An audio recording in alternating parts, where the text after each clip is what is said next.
ఇవాళ ఒక చిన్న స్టోరీ విందాం. నా పేరు జ్యోత్స్న, నేను కన్సల్టెంట్ మెడికల్ ఆంకాలజిస్ట్. ఒక పేషెంట్, తన వయసు 48 సంవత్సరాలు. తనది చాలా హెల్తీ లైఫ్ స్టైల్ ఉండేది.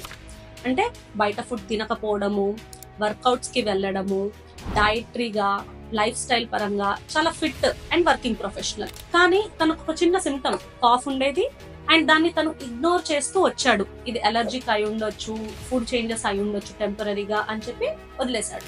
అండ్ ఫైనల్ గా తగ్గకపోయేసరికి తను డాక్టర్ దగ్గరికి చూపించుకోవడానికి వెళ్ళాడు.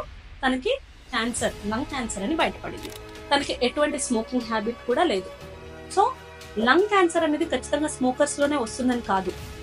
Passive smoking, second hand smoking, genetic, life changes, air pollution, వీటన్నిటి వల్లనూ లంగ్ క్యాన్సర్ రావచ్చు. కాబట్టి ఎటువంటి సింటమ్స్ ని ఇగ్నోర్ చేయకండి. టైంకి టెస్ట్ చేయించుకోవడం వల్ల లైఫ్ అనేది సేవ్ చేయవచ్చు.